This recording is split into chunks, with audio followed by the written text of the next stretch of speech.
My name's Arlynn Hefta and I'm the leader of this team. Here we've got Dr. Russ Petty. This is Kermit Paulson. We're all from Devil's Lake. And the strength of our team, Desiree. She was our rock. Okay, we worked with the local pastors in Ocumare, Venezuela, Christians. Thank you. And it's at Ocumare de la Costa. It's about 60 miles west of Caracas.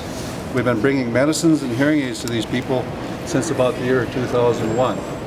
Our Venezuela family has taught us more about love and sharing than we have ever given back. We arrived in Ocumare de la Costa on February 22nd and started our work, as we always have in the past 14 years, dispensing medical care and hearing health care. Everything was going along in the first few days in normal fashion. In the normal fashion we've been accustomed to. When the Venezuela military pulled up in their numerous vehicles and a number of soldiers with rifles came,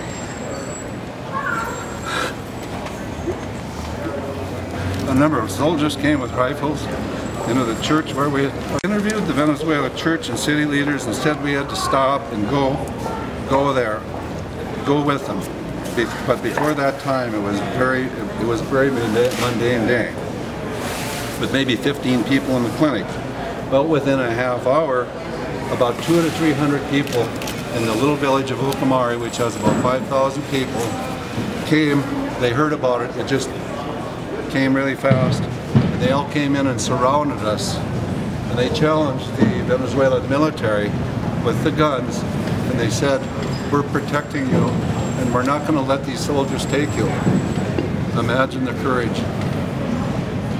One of our pastor friends that we've been working with for years, which I care not to name his name right now because,